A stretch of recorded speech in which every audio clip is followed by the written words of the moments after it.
am talking about a specific man by the name of Raila Amolo Odinga. For unbiased, balanced. The future of Somalia is embedded in democracy, diversity, equality of access to that democracy. And credible news on politics.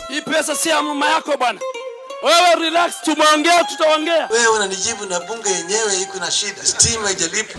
well, good afternoon, viewers. This is RTN. I am Abdi Ahmed, your host, and this is your program, The Talking Point. We are live at the studio, and we're going to discuss matters wide regarding law and how it affects our day-to-day life. And in the studio, I'm graced by the presence of Abdi Hakim Dahir, a legal assistant with a local law firm. Welcome to the program. Thank you. Thank you. And equally on my right is Khalid Sheikh, who is also a lawyer with a local firm. Welcome to the program. Thank you, Ahmed. Now, Abdi Hakim, going straight to the point, is that both you guys are of Somali extraction, and I would really want us to demystify this myth that what really makes a Kenyan Somali feel that, I mean, he or she is a second-class citizen when it comes to getting this stuff like ID cards, you know, documents that are very important in somebody's identity as a Kenyan. What is your take on that? First of all of this are as a result of institutional malpractice. There is nowhere grounded in law where citizens have ever been classified as first-class citizens, second-class citizens. If at all, we need not go further than the Constitution itself. The preamble, it very clearly recognizes and explicitly states that we as Kenyans should be proud of our diversity, that we are all from ethnic backgrounds which are different, and we should be proud of that instead of segregating individuals based on that. And still in the preamble, it recognizes all of Kenyans' aspirations, all Kenyans and their aspirations, and there is no way all these aspirations will be realized without involving everybody in these processes. Further, in Article 12 of the Constitution, the supreme law of the land, which touches on citizenship, it expressly states that an individual is entitled to all rights and privileges that are guaranteed under the Constitution, that then it goes on further and expressly also states that an individual is entitled to getting all required documents as long as he has the qualifications. As long as you are 18, you are entitled legally by the Constitution to an ID. As long as you have the requisite conditions, you are entitled to a passport, and that cuts across the whole board. But then the problem comes when these institutions now, out of individuals' own perceptions, start to discriminate. Then for this we have solutions, we have avenues of redress where individuals can seek review on these decisions. What we have the Constitution in Article 22. Article 22 enables the courts to enforce bills of rights. The Bill of Rights which are guaranteed to all Kenyans. We have Chapter 10 where the High Court is guaranteed also, has inherent jurisdiction to determine matters where individuals' rights have been contravened. Okay, and Abdi Hakim, before you go on, I want to engage you, Khalid, on the same thing. Senator Bilo Adankero recently was on record saying that time has come for Kenyans in northeastern province to take class action to courts. How do you feel about that as a lawyer? Thank you, Ahmed. Senator Bilo Kero has come on record, and he has been is a politician from Mandera. He used to be an MP from Mandera Central until 2007, and now he's the senator from Mandera. And when he was saying that, and he's been, and every Kenyan knows, all Somalis know, he has been advocating for Somalis, for Somali Kenyans' rights in Kenya, whether they come from Mandera, where he is from, or from Northeastern, or from Nairobi. Now, to take a class action, which he inferred, will be because most Somalis, what he was encouraging is Somali Kenyans to go for to go and seek redress in courts, which we have always been fearing. Because as Somalis, we have this notion that if you approach an advocate or a law firm, for that matter, it is gonna be expensive. In Isli, we have Isli Business Community Committee, which a community as such as the Isli Business, because most of the thing they are supposed to address is the business and everything the people in Isli do in Isli, because Isli, they normally call Isli as a town within a town, because of the business, the vast business that happens in Isli, daily business. Now, Khalid, sorry, we'll come back to that point, but yes, let's just cross over from this issue about the identity of a Kenyan Somali and him or her getting the ID cards or birth certificate. For example, Abdi Hakim, you reside in Kajiado, you come from Mandera. Yes. You get the point? Yes. Now, what would you do as a lawyer to influence also this misconceived position of let's say, the government officer who is issuing the ID card or the birth certificate, when he tells you you have to go with your son or daughter back to Mandera, or the birth certificate will have to be verified there while you have all the prerequisite documents? I mean, we'll come back to the same point that I told you. Most of these issues that have proved to be a barrier to the Somali community, most of these practices are not rooted in law. They have no place in law, because as far as we are concerned, the qualifications that we have for one to get an ID, for example, is that one must be a Kenyan, is that one must have a birth certificate, and the other required documents to prove that. Then where we have issues that one is compelled to go to a certain part of the country to seek these documents, those are notions that are outdated. Those are notions that as a democratic country today that is governed by the rule of law should not be still subject to. Okay, Khalid Sheikh, before we move on, as a lawyer, an upcoming one, what would you do, pro bono be it or otherwise, to make a difference on issues like this? Because I am yet to hear of a private Kenyan Somali who has gone to court because he or she or the family, one of the family member has been refused to be given these very important documents. As a lawyer, I will be glad to do that, to file an application to compel a district registrar who refuses to register a Somali. But we have never seen Somalis coming forward to come to law firms, to come to us about these issues they have. Because we've taken in, we've swallowed this thing, we've allowed them to subject us to this. Whenever we go to this place, actually nowadays we don't go to Kajiado or Nairobi. We don't seek identifications from them, because a student will finish his high school in Nairobi, and after December, after doing the exams in November, in December he will go to Mandera to get his ID, or Garissa or Wajir. It's something we have agreed with them, and it is not allowed in Kenya. Though it is good, somebody can seek his registration from where he comes from, where he will vote. Because nowadays, even in the voting patterns, IEBC normally says where you register as a voter is where you can only vote. Okay, thank you. And I know you want to add something, but I also want to put this question in a different way. Do you think the rampant insecurity, which is associated with the second largest province in this country, which is predominantly Somali, contributes to this?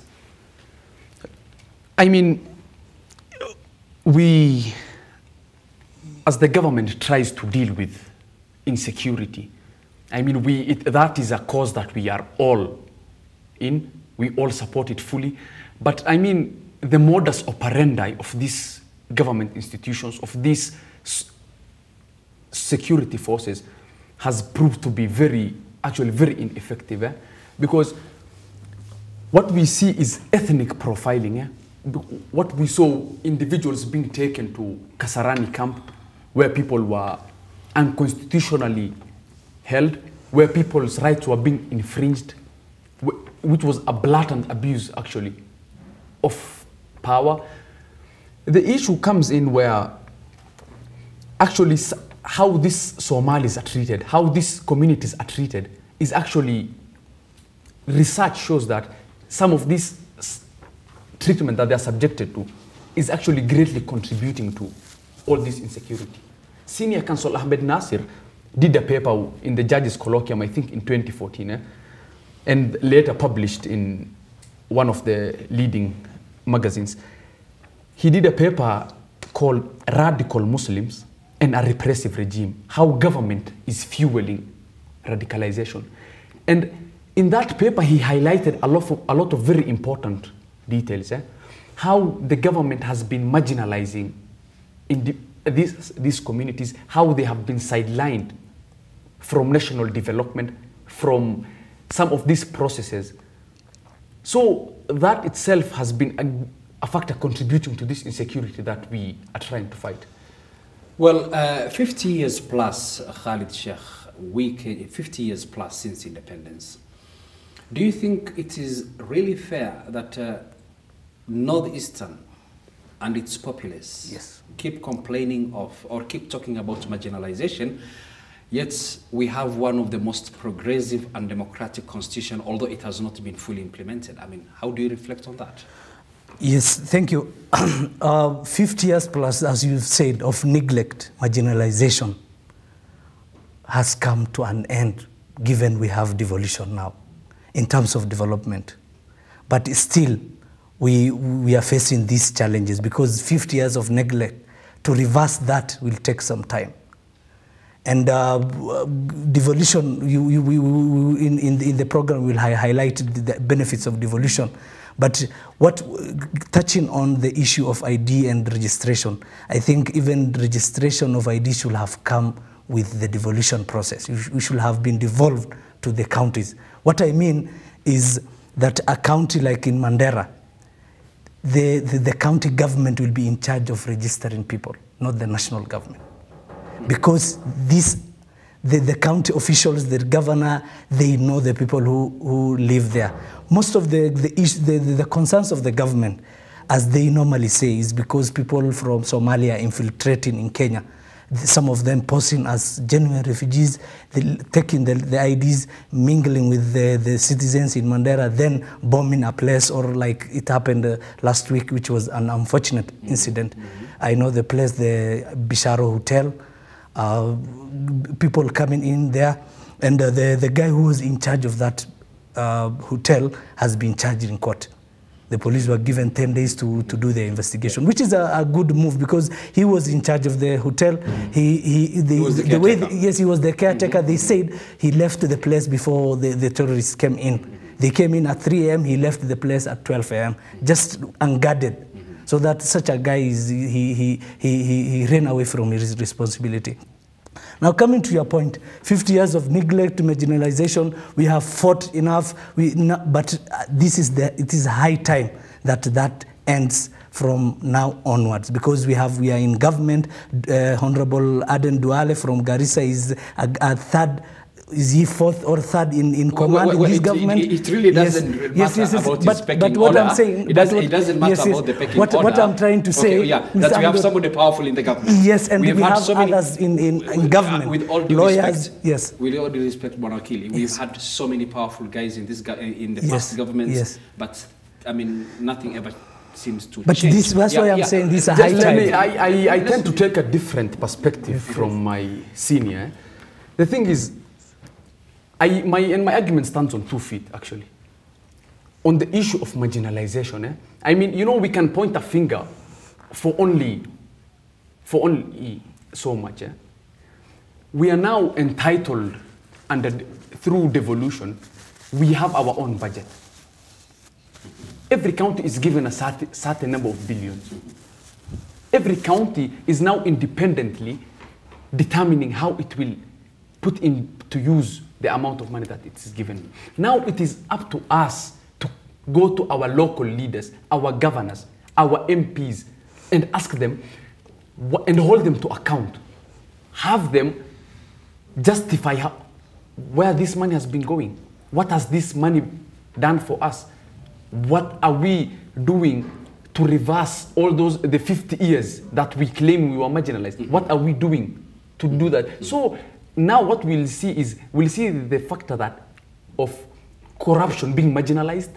No, sorry, corruption being devolved. Exactly. Yeah? It has now formed roots that are very deep. Yeah? It has now reached a point where individuals in counties, there's a bunch of individuals from every county who are known to have been enriched through the county's money. So-called entrepreneurs, I mean, they are everywhere in the streets these days. Okay. But the second point is that we cannot now say that since there's devolution, we can now not hold the national government accountable. Because devolution, under the fourth schedule of the Constitution, we have been clear, the areas that have been allocated to the county government and those which have been allocated to the national government have clearly been demarcated. We still have things like education. Education, pre-primary. Pre-primary education is the only devolved education. We have high schools. We have seen the government giving status to schools like Mandera High School, Garissa Secondary School, the status of national schools. But we have not really seen them take steps to make them the quality of national schools that we know. So still blame will still shift to a certain degree to the national government, but still the biggest blame now, the biggest burden goes to our local leaders and how they have tried to use devolution to our benefit. My main point, okay. Mr. Ahmed, let me add on what Mr. Abdi Hakim has said about the blame. 50 years before 2012, before the new constitution, we've been 50 years, we've been blaming government, they have neglected us. That is rightly so. But from 2012, as we have elected our governors, county officials, there has been rampant corruption. That we have to agree. Because the culture nationally, actually what some people, some commentators were saying, government devolved everything, including corruption. Because they have devolved corruption. We have county officials, governors who have enriched themselves. But some people were saying devolution, corruption in the devolved units have been positive because the money people are stealing is invested in the county, which you can even in Northeastern you can say most of the officials, county officials have been weddings all around. No, people are really complaining. We really don't refuse that. Yes, people yes, are really complaining. But okay, now going on with this is that this is a country which is known for corruption. Okay, yes. I mean corruption is almost everywhere. Yes. In almost every society. Yes.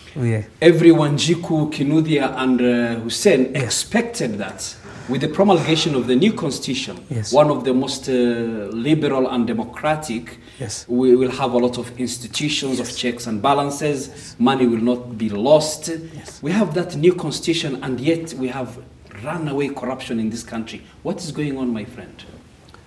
Thank you. And yet, I mean, from a lawyer's point of view, we are yet to see even one of the so-called big fishes arraigned in a court of law on charges of corruption. What is really happening? First of all, I want us to appreciate the presence of the new constitution. It is one of the most progressive constitutions, not only in Africa, but globally recognized. It was kind enough. I want us to contrast it with the constitution, the old constitution, the old dispensation. The old dispensation, it gave us rules. It gave us a lot of rules that we were expected to implement and impose. But when we saw a paradigm shift when we were coming to the new constitution, having been accorded values, the drafters of the new constitution did not just give us rules, but they gave us values that we should hold very close in our operations when we are implementing those rules. Some of those principles are very evident in Article 10 of the Constitution, where integrity, where patriotism, all of these values are provided for. My key issue, and we've had a lot of interactions in many other forums, and this is a point that I have been saying time and again, I have been reiterating, is that there is a serious erosion of values and principles. We do not hold these values close anymore. Values like integrity, they are now, they are but a foreign term to our leaders. Just hold on. Yes. How best do you think those values can be restored, and through what institutions and mechanisms? Just before I indulge into Please, that, okay. I have personally been involved in a lot of youth mentoring, peer mentoring activities, going to as low as primary schools. What we think is this can be changed through approaching minds when they're very fresh. The Swahili said, "Samaki mkunje angali mbichi." Yes, yes. So we should look at our education system. What are the ideas, what are the notions that we are instilling in the children as they come up? What are we trying to do to counter corruption through these academic institutions? And the government has a big role to play, but I say the executive and the legislature, I'd want to very objectively criticize them. We've had a very intrusive executive that wants to meddle in the activities of even the independent institutions. We've had a legislature that has fallen very much below the expectations of the people in terms of the legislations they passed. Evidence being what they passed in 2014, the security bills. Draconian laws. What they passed at the end of 2015, where they amended the JSC Act, giving the president power to receive 3 names for the Chief Justice. So we see an executive that is fighting a supremacy battle that is non-existent. We see a legislature that is proving very ineffective. Almost, to be fair, we can say it is almost becoming a gun for hire by the executive trying to fight. So as an individual who is to a certain extent engaged in matters judiciary, I'd say judiciary is where redemption lies. It is the organ that will rescue this nation, because for looking at the progressive judgments that have been made, especially by the Constitutional Division of the High Court, the judicial review applications that have been made, the precedents they are setting. That is from where we sit now. I think we see a judiciary that is taking this country to the next level. Okay, and on that point, Khalid, yes, I want to you add your point. Yes. He talks about the judiciary being, the redemption. Okay. Yes. But then we have had, involving even the Speaker of the Parliament. Yes. Where the judiciary and the legislature, there are frictions. Court orders that are not being honored. So, how can we really say that the judiciary is a redeemer? Because it is the wananchi are looking up to the judiciary. When matters come before courts, they feel the courts are gonna protect them. But in a country, in a democracy like ours, a young democracy like ours, these supremacy battles will always be there. Legislature trying to outwit the judiciary, because the legislatures, they are like citizens. They will have matters in court. They will have issues with some judges, and they always try to inflict pain on the judiciary when it comes to budget allocation, because judiciary will write their own budget, then parliament will try to deduct some money out of them. From the judiciary. Those supremacy battles are always there, but the one that was there in 2013, 2014, when they wanted to remove some of the commissioners from JSC commissioners, some of them were legislatures were trying to influence or impede on the independence of the judiciary through the JSC. But courts came in there, and the JSC's rescue, and the orders, they gave orders, stay in whatever, or saying what parliament did or legislatures, the National Assembly did was unconstitutional. Coming to the issue of corruption. Corruption is there everywhere in this in the world. Like our system of governance, our system of how we work in Kenya is through the capitalism. And capitalism, it is non-capitalism, will always bring development, bring individuals. They say actually it promotes individualism. That this is mine, I earn this shilling, this is mine, and trying to influence, because you have money, you want to gain everything, that you want to be the most powerful man in the country. You are above the law. So some of these you touched on corruption suspects not taken to court. There are some who have been taken to court, and we have to give it to the judiciary. The last 2 weeks we have had convictions. Not even trials or something, it's been conviction. The only problem Kenyans are not recognizing or appreciating is the suspects who have been convicted were minor. If you can actually say they were minor, yes, you can say minor people, minor offenses. Okay. They stole 4 million, 5 million, while in Kenya now the scandal that is in town now is the health scandal, which is 5 billion. Some people were associating it with some high government ranking officials. And Mr. Ahmed, you have to realize this fact that when somebody decides to steal, they make sure they steal a lot of money to corrupt the police, the investigators at EACC, in the Anti-Corruption Commission, Ethics and Anti-Corruption Commission. They make sure they loot a lot of money so that they are untouchable. They get a lot of money. The redemption that we want, the real redemption that we want. Let me add one point. Okay. Let me add one point. Even when Mr. Was the Ethics and Anti-Corruption Commission chairman, Mr. P.L.O. Lumumba, he said they tried to take one of the ministers to court. Do you know what he told them? Take me to court. I want to go to court. That's how confident they feel, because they loot a lot of money to the extent that they are untouchable. They are out of reality. Okay. They feel they are untouchable. They are above the law. They have a lot of money, because they know how we work in Kenya is through the money. Okay. You give somebody, you corrupt through your way until you are declared free, you are declared scot-free by the court, because there is no evidence. You make sure you erase every footstep. Wherever you went to, you make sure you erase your footsteps, because the money you have looted is enough to do many things for you. That is the main problem. How best do you think we can reverse that as a nation? Reverse whatever this guy is talking about, because if somebody says he's confident to be taken to court, and he insists that I should be taken to court, and earlier on you talked about the values and the principles that are enshrined in our constitution.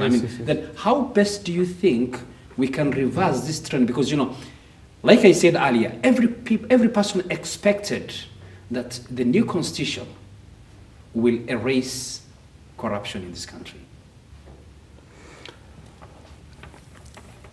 We spoke about values and principles earlier. Yeah.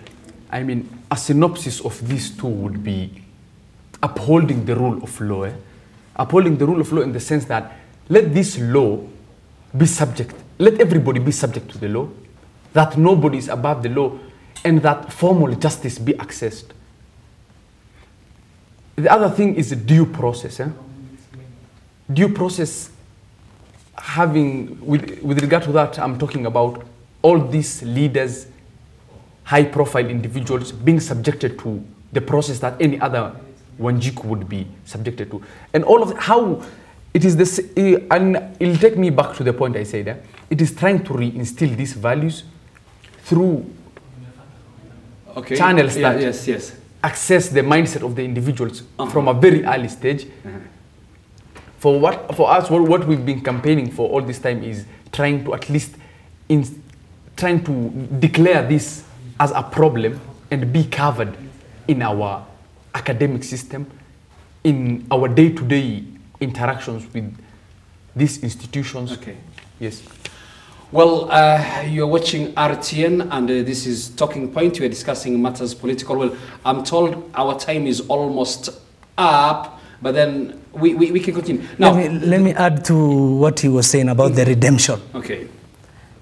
What our solutions lie with the Constitution, especially Chapter 6.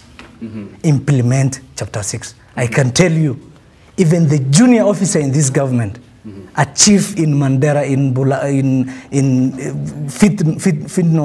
Mandera, will not survive that chapter. I can tell you, because it talks a lot of issues: integrity, confidence. You know, a public officer must upraise the confidence in his office.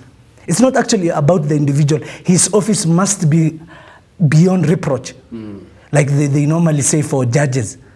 Judges, they normally say judges must be beyond reproach, and any officer, whether be it a chief officer, a chief in a local location in Mandera, in Turkana, be it the president, no one.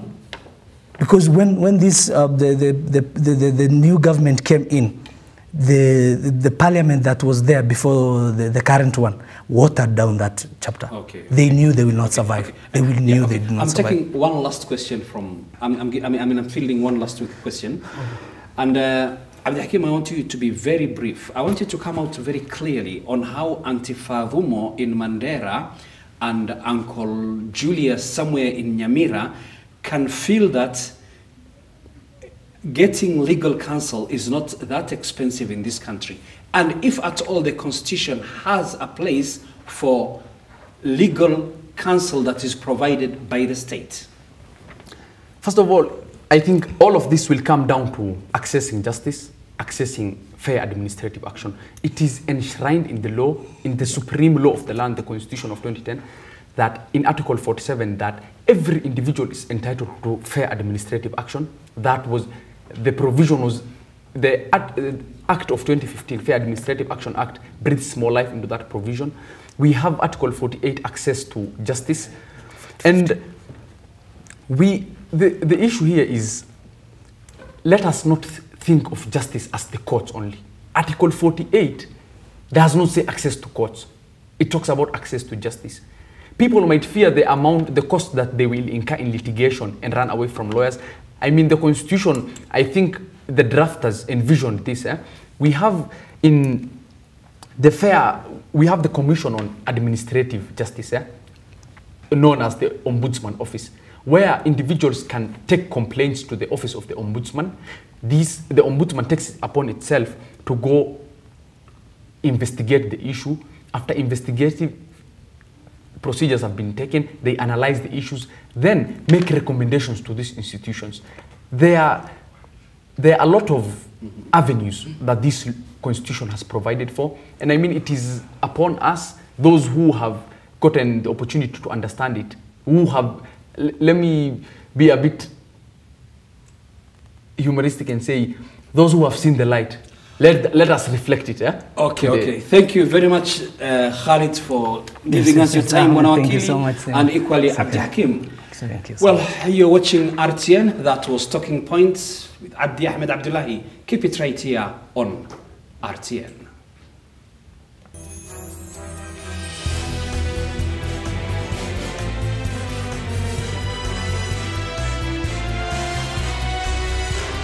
halkani waa RTN. I'm talking about a specific man by the name of Raila Amolo Odinga who does So unbiased, balanced, The future of Somalia is embedded in democracy, diversity, equality of access to that democracy. and credible news on politics. Hii pesa si ya mama yako bwana. Wewe relax, tumeongea tutaongea. Wewe unanijibu na bunge yenyewe iko na shida. Stima